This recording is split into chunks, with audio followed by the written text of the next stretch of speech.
சமையல் சாதம் காய்கறிகளும் பிரமாதம் அந்த கௌரவ பிரசாதம் இதுவே எனக்கு போதும்.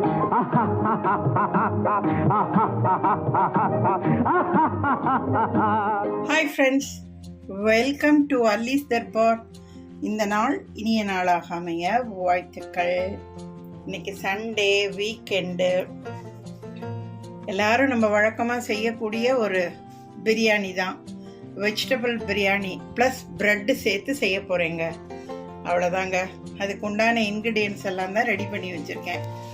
ஒரு சின்ன கேரட்டு, ஒரு 10 பீன்ஸு, ஒரு மீடியம் சைஸ் உருளைக்கிழங்கு, அப்புறம் சோயா பீன்ஸு எல்லாம் நறுக்கி வச்சுருக்கேங்க. கேரட்டுன்னு எல்லாம் தோல் சீவி கழுவி தண்ணியில் போட்டு வச்சுருக்கேன். இதுக்கு ஸ்பைசி தாளிக்க பட்டை, கிராம்பு, ஏலக்காய், கல்பாசி, பிரியாணி மொக்கு, ஸ்டார் பூன்னு எல்லாம் எடுத்து வச்சுருக்கேன். ஒரு 10 திராட்சை, பாதாம், முந்திரி, இது பிஸ்தா இதெல்லாம் அப்படியே சும்மா மேலே ட்ரெஸ்ஸிங் பண்ணுறதுக்காக பொரிச்சு வச்சுருக்கேன். ஒரு டேபிள் ஸ்பூன் இஞ்சி பூண்டு பேஸ்ட்டு, ஒரு மீடியம் சைஸ் தக்காளியை பொடியை நறுக்கி வச்சுருக்கேன். ஒரு 5 பச்சை மிளகாயை கீணி வச்சுருக்கேன். 3 பெரிய வெங்காயம், மீடியம் சைஸ் பெரிய வெங்காயத்தை பிரியாணி டைப்புக்கு நறுக்கி வச்சுருக்கேன். இதுக்கு தொட்டுக்க தயிர் பச்சடிங்க. குக்கும்பர், வெங்காயம் சேர்த்து தயிர் பச்சடி ரெடி பண்ணிட்டேன். ஒரு 1/2 கப்பு தேங்காய் பால் எடுத்து வச்சுருக்கேங்க. பாசிமதி ரைஸ் ஊற வச்சு வச்சுருக்கேங்க. நான் இந்த கப்பால் 1 கப்பு கூரை பாசிமதி ரைஸ் எடுத்து வச்சுருக்கேங்க. நீங்கள் உங்கள் வீட்டுக்கு தகுந்த நபர்களுக்கு தகுந்த மாதிரி அரிசி எடுத்துக்கோங்க. எந்த கப்பால் அரிசி எடுக்கிறீங்களோ அந்த கப்பால் தான் தண்ணி ஊற்றணும். நீங்கள் குக்கரில் டைரெக்டாக பண்ணுறீங்க அப்படின்னா 1.5லேருந்து 1.25 தண்ணி ஊற்றலாம். அது தேங்காய் பால் 1 கப்பு, தண்ணி 1/2 கப்பு, 3/4 கப்புன்னு சேர்த்தும் பண்ணலாம். இல்லை ஃபுல்லாக தேங்காய் பாலே பண்ணுறீங்கன்னாலும் அந்த 1.5-1.25க்கு தேங்காய் பால் எடுத்துக்கோங்க. இந்த மாதிரி டைரெக்டாக 1 பாட்டாக பண்ணுறீங்க அப்படின்னா தேங்காய் பால் 1 கப்பு, தண்ணி 1 கப்பு. ஏன்னா வேகணும் இல்லையா நமக்கு, அதனால் அந்த மாதிரி ரெடி பண்ணி வச்சுக்கோங்க. இப்போ நான் இந்த பிரியாணிக்கு தேவையான புதினா இலையை சுத்தம் பண்ணி கழுவி எடுத்து வச்சுருக்கேன். கார்னிஷ்க்கு கொத்தமல்லியும் ரெடி பண்ணி வச்சுருக்கேங்க. அவ்வளோதாங்க. இப்போ வாங்க நம்ம 1 by 1 எல்லாம் எப்படி தாளிக்கலாம் அப்படின்னு சொல்லி பார்க்கலாம். 1 pot vegetable biryani plus onion ரைத்தாங்க, ப்ரெட்டு சேர்த்தது. இங்கே பாருங்கள், ப்ரெட் எல்லாமும் இந்த மாதிரி அழகாக பொரித்து எடுத்து வச்சுட்டாங்க. நம்ம பிரியாணிலாம் ரெடி ஆனதுக்கு அப்புறம் கடைசியாக பிரியாணி மேலே அப்படியே இந்த ப்ரெட்டை வச்சு சர்வ் பண்ணும்போது ப்ரெட்டும் பிரியாணியுமா சேர்த்து சர்வ் பண்ணணுங்க. ஓகே, இப்போ பாருங்கங்க, இந்த மாதிரி ஒரு குழம்பு கரண்டியால் ஒரு கரண்டி குக்கிங் ஆயில் சன்ஃப்ளவர் ஆயில், அந்த மாதிரி வாசனை இல்லாத எண்ணெயாக சேர்த்துக்கோங்க. கடலெண்ணெயோ நல்லெண்ணெயோ சேர்க்காதீங்க. ஏன்னா அந்த நல்லெண்ணெயோட ஃப்ளேவர் கடலெண்ணெயோட ஃப்ளேவர் வந்துடும் பிரியாணியில். அதனால் சன்ஃப்ளவர் ஆயில் அது மட்டும் சேர்த்துக்கோங்க, ரீஃபைண்ட் ஆயில். அதே கரண்டியாலே ஒரு கரண்டி நெய் சேர்த்துருக்கேங்க. இந்த பாதாம், திராட்சை இதெல்லாம் நான் வறுத்த அந்த நெய்யோடையே இந்த சன்ஃப்ளவர் ஆயில் ஒரு கரண்டியை சேர்த்துட்டு அந்த ஸ்பைசி எடுத்து வச்சுருந்தேன் இல்லையா, அதெல்லாம் சேர்த்து அது கொஞ்சம் நல்லா பொரிஞ்சதுக்கப்புறம் இப்போ இந்த வெங்காயம், பச்சை மிளகாயை சேர்த்து வதக்குறேங்க. கொஞ்சம் இது லைட் ப்ரௌன் கலர் வந்ததுக்கப்புறம் இஞ்சி பூண்டு சேர்த்து வதக்குவோங்க. நான் அடுத்த ஸ்டெப்பும் காட்டுறேங்க. பாருங்கங்க, இந்த வெங்காயம் இந்த மாதிரி எல்லாம் ஒரு மாதிரி லைட் ப்ரௌன் கலராக வதங்கியிருக்கு பாருங்க. இன்னும் ஒரு ஃபியூ செகண்ட்ஸுங்க, கொஞ்சம் பக்கத்திலே நின்று வதக்குங்க. அடி பிடிச்சி போய் ரொம்ப கண்ணக்கரேன்னு போயிடுச்சுன்னா கசக்க ஆரம்பிச்சிருங்க.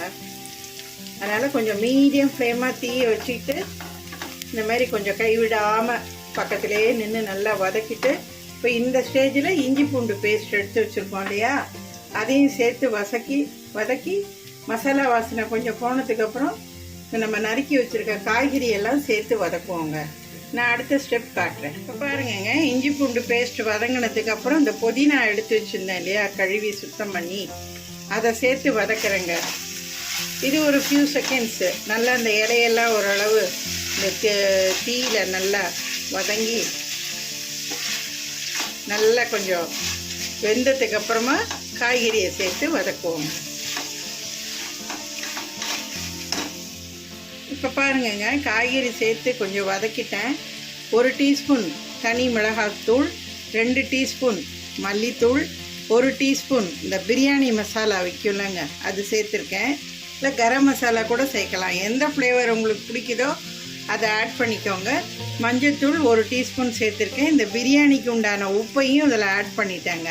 இப்போ எல்லாத்தையும் வதக்கிட்டு இந்த காய்கறி ஓரளவு முங்குற அளவுக்கு ஒரு 1/2 கப்புங்க தண்ணி ஊற்றி லோ ஃப்ளேமில் வச்சு ஒரு 5 மினிட்ஸ் இந்த காய்கறி இதெல்லாம் கொஞ்சம் ஒரு செமி குக்காக வேகிற வரைக்கும் வேக விட்டுட்டு, அதுக்கப்புறமா இந்த ஊறின அரிசியை தண்ணியெல்லாம் வடிகட்டிட்டு இதையும் சேர்த்து நல்லா காய்கறியோடு வதக்கிட்டு இந்த தேங்காய் பாலை ஊற்றி அப்படியே மூடி வச்சிட வேண்டியதாங்க. நான் அடுத்த ஸ்டெப்பும் காட்டுறேன் உங்களுக்கு. பாருங்கங்க, இந்த பாசுமதி ரைஸ் ஊற வச்சுருந்தோம் இல்லையா, ஒரு 2 டம்ளர் தண்ணி ஊற்றி அந்த ஊறின தண்ணியிலேயே ஒரு 1/2 கப்புலேருந்து 3/4 கப்பு தண்ணியை சேர்த்து இந்த காய்கறியெல்லாம் கொஞ்சம் செமி குக் ஆகிற வரைக்கும் வேக வச்சுங்க. தண்ணி கொஞ்சம் சுண்டுனதுக்கப்புறம் இந்த ஊற வச்ச அரிசியை இதோட சேர்த்து சும்மா ஒரு ஃபியூ செகண்ட்ஸுங்க, ரொம்ப நேரம் வதக்காதீங்க, அரிசி உடஞ்சி போயிடும். இப்போ அந்த மாதிரி வதக்கிட்டேன். இப்போ நீங்கள் இதை என்ன பண்ணுங்கள், இந்த தேங்காய் பால் அளந்து வச்சுருக்கோம் இல்லையா, தண்ணியும் தேங்காய் பாலுமா, அதை இதோட சேர்த்துருங்க. சேர்த்துட்டு நல்லா கலக்கி விட்டுட்டு ஒரு தடவை இதை டேஸ்ட் பண்ணி பார்த்துக்கோங்க, உப்பு உரப்பு எல்லாம் சரியாக இருக்கா என்னன்னு. உங்களுக்கு ஏதாவது இன்னும் கொஞ்சம் கூட வேணும் டேஸ்ட்டு அப்படின்னா உப்பா காரமா எது வேணுமோ இதோட ஆட் பண்ணிக்கோங்க. ஓகே, இது கொதிக்க ஆரம்பிக்கிறதுக்கு முன்னாடி ஒரு மீடியம் சைஸ் எலுமிச்சம்பழத்தை நறுக்கி அதோட ஜூஸை இதோட ஆட் பண்ணிடுங்க. அவ்வளோதாங்க. இப்போ இது கொதிக்கட்டும், நான் காட்டுறேன் அடுத்த ஸ்டேஜ். இப்போ பாருங்கங்க, எல்லாம் ஆட் பண்ணிட்டேன். எங்கள் வீட்டுக்கு டேஸ்ட்டு கரெக்டாக இருக்குது. கடைசியாக ஒரு இந்த மாதிரி ஒரு குழம்பு கரண்டியில் ஒரு 3/4 கரண்டி நெய்யுங்க இதில் மேலே ஊற்றி விட்டுட்டேன். எலுமிச்சம்பழம் புழிஞ்சிட்டேன். டேஸ்ட்டு சூப்பராக இருக்குது. முதல்ல கொஞ்சம் ஹை ஃப்ளேமில் வச்சு தண்ணிலாம் ஓரளவு கொஞ்சம் சுண்டுற வரைக்கும் பக்கத்திலே இருந்து கவனிங்க. நறுக்குன தக்காளியே கடைசியாக தாங்க சேர்க்கணும். முதல்ல சேர்த்திங்கன்னா பேஸ்ட்டு மாதிரி ஆகிடும் உங்களுக்கு தக்காளி சேர்த்திங்கன்னா, அதனால் கடைசியாக தான் சேர்க்கணும். இப்போ இது இன்னும் கொஞ்சம் தண்ணி சுண்டுனதுக்கு அப்புறம் நல்ல லோ ஃப்ளேமில் வச்சுட்டு ஒரு 20 நிமிஷங்க அப்படியே தம் போட்ட மாதிரி போட்டு எடுத்துருங்க. கரெக்டாக இருக்குங்க. நான் அதையும் காட்டுறேன் உங்களுக்கு எப்படின்னு. இப்போ பாருங்கங்க, தண்ணியெல்லாம் நல்லா சுண்டி, ஆனால் அடியில் தண்ணி இருக்குது, மேலே நமக்கு பார்க்கும்போது தண்ணி எதுவும் இல்லாமல் இருக்குது. இப்போ இந்த மாதிரி ஸ்டேஜில் அப்படியே தீயை நல்லா லோவாக குறைச்சிட்டேன் பாருங்க. குறைச்சிட்டு ஒன்றும் பண்ணாதீங்க, அப்படியே இந்த மாதிரி மூடியை போட்டு மூடி டைம் செட் பண்ணிக்கோங்க. கரெக்டாக 20 நிமிஷங்க, 15லேருந்து 20 நிமிஷம், அவ்வளோதாங்க. ஓகே, நான் இதை எப்படி வந்திருக்குன்னு சொல்லி உங்களுக்கு நான் காட்டுறேன். இதில் இன்னொரு டிப்ஸும் சொல்கிறேங்க. சப்போஸ் உங்களுக்கு இது அடி பிடிச்சிரும், காந்தி போயிடுமோன்னு ஒரு பயம் இருந்ததுன்னா, நீங்கள் உங்கள் வீட்டில் யூஸ் பண்ணாத தோசை கல் இருந்ததுன்னா அதை நல்லா வாஷ் பண்ணிவிட்டு ஃபஸ்ட்டு கல்லை ஒரு 5 மினிட்ஸ் நல்லா சூடு பண்ணிவிட்டு அப்புறம் தீயை நல்லா இந்த மாதிரி லோ ஃப்ளேமாக குறைச்சிட்டு இந்த பிரியாணி பாட்டை அது மேலே தூக்கி வச்சுட்டும் அதே மாதிரி அந்த 15 to 20 மினிட்ஸ் அந்த தோசைக்கல் சூடுலேயே இதை நீங்கள் தம் போட்டிங்கன்னா இன்னும் சூப்பராக இருக்குங்க. உங்களுக்கு எது ஈஸியோ அந்த மெத்தடை நீங்கள் ஃபாலோ பண்ணிக்கோங்க. ஓகே, இப்போ பாருங்கங்க, இது நான் சப்பாத்தி போடுற கல்லுங்க. இதை நான் அடிக்கடி ரொம்ப யூஸ் பண்ண மாட்டேன். இப்போ இந்த கல்லை நல்லா ஃபுல் சூடாக வச்சு கல்லை சூடு பண்ணிக்கிட்டேன். இப்போ தீயை நல்லா லோ ஃப்ளேமில் கொண்டு போயிட்டேன். இப்போ இந்த பிரியாணி பாட்டை இதில் தூக்கி வச்சு நம்ம வச்சதுலேருந்து 15 to 20 மினிட்ஸுங்க. நடுப்புற கிரண்டியெல்லாம் போட்டு கிளறேன் போகிறேன் வரேன்னெல்லாம் எதுவும் பண்ணாதீங்க. அப்படியே ஃப்ரீயாக தம்மில் விட்டுருங்க. நான் அது வந்ததுக்கப்புறம் உங்களுக்கு காட்டுறேன் பிரியாணி எப்படி வந்திருக்குன்னுட்டு. இப்போ பாருங்கங்க, சூப்பராக வந்துருச்சு பாருங்கள், நல்லா வெந்திருக்குங்க. சாதமும் அருமையாக. நான் கொஞ்சோண்டு எடுத்து டேஸ்ட் பண்ணி பார்த்துட்டேன். ஜம்முன்னு வந்திருக்குங்க, நல்லா அருமையாக. அவ்வளோதாங்க. இப்போ அப்படியே மேலே கொத்தமல்லியை கார்னிஷ் பண்ணி விட்டுடுங்க. இப்படியே இருக்கட்டுங்க. இந்த தம்மிலேயே அடுப்பை ஆஃப் பண்ணிடுங்க. அந்த தோசைக்கல் சூட்லேயே அப்படியே இருக்கட்டும். சாப்பிட போகும்போது மேலே அப்படியே ப்ரெட்டை வச்சுருங்க. கரண்டியில் எடுத்து சர்வ் பண்ணும்போது ப்ரெட்டும் சாதமுமா எடுத்து சர்வ் பண்ணுங்கங்க. ஓகே, நான் ப்ரெட்டை வச்சுட்டும் காட்டுறேன் உங்களுக்கு. நான் ஃப்ரெண்ட்ஸ், இப்போ பாருங்கள் எவ்வளோ சூப்பராக நல்லா ஜம்முன்னு வெஜிடபிள் பிரியாணி அருமையாக வந்துருச்சுங்க. நான் அந்த திராட்சை பழம், பாதாம், பிஸ்தாலாம் வறுத்து வச்சுருந்தேன் இல்லையா, அதை இது மேலே போட்டேன். இப்போ இந்த பாருங்கள் ப்ரெட்டெல்லாம் இந்த மாதிரி அழகாக புலாவில் மேலே அப்படியே ட்ரெஸ்ஸிங் பண்ணிடுங்க.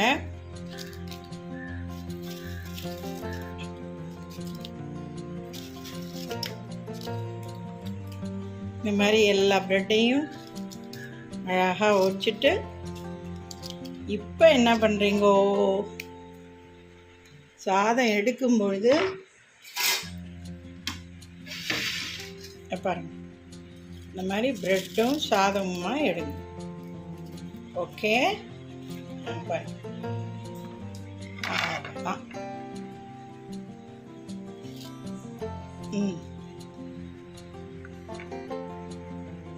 அப்பா பாருங்க அப்படியே சுட சுட சுட சும்மா செம்ம டேஸ்டாக இருக்குங்க. நல்லா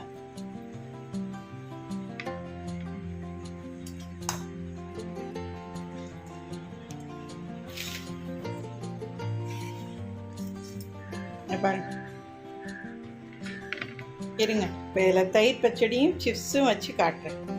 என்னங்க, நல்ல அருமையான vegetable and bread veg biryani, cucumber onion தயிர் பச்சடி, பொட்டேட்டோ சிப்ஸுங்க. செமையாக இருக்காங்க. ஒரு வாய் சாப்பிட்டு பார்ப்போமா? செம சூடு சுடுது.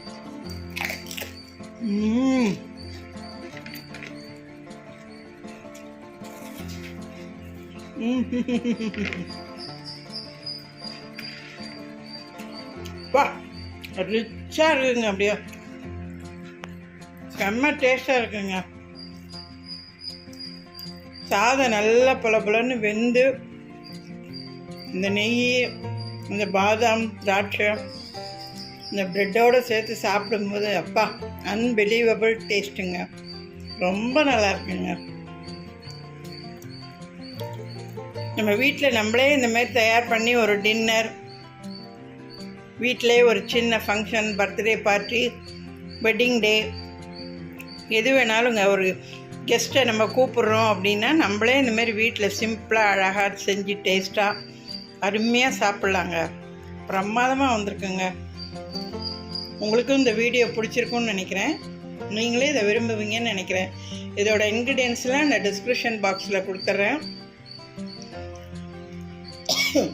பிளேலிஸ்ட்டையும் செக் பண்ணுங்கள், நிறைய அப்லோட் பண்ணியிருக்கேன். உங்களுக்கு எது பிடிச்சிருக்கோ, எந்த ரெசிபி பிடிச்சிருக்கோ அதை செஞ்சு சாப்பிட்டு பார்த்து உங்கள் ஃபீட்பேக்கை சேனலில் கமெண்ட்டில் போஸ்ட் பண்ணுங்க. என் சேனலை சப்ஸ்கிரைப் பண்ணிக்கோங்க. முதல்ல இந்த வீடியோ பிடிச்சிருந்ததுன்னா ஒரு லைக் சிம்பிள் கொடுங்க. அப்புறம் வீடியோ ஃபுல்லாக பார்த்துட்டு உங்களுக்கு பிடிச்சிருந்தா சப்ஸ்கிரைப் பண்ணி ஆல் பெல் சிம்பிளை கிளிக் பண்ணிக்கோங்க. என்னோடய வீடியோ எல்லாம் நோட்டிஃபிகேஷன் சிம்பிளோட உடனே உங்களுக்கு வந்துடும். எனக்கு நல்லா support பண்ணுங்கங்க. Have it. Yummy. See you next. Bye-bye.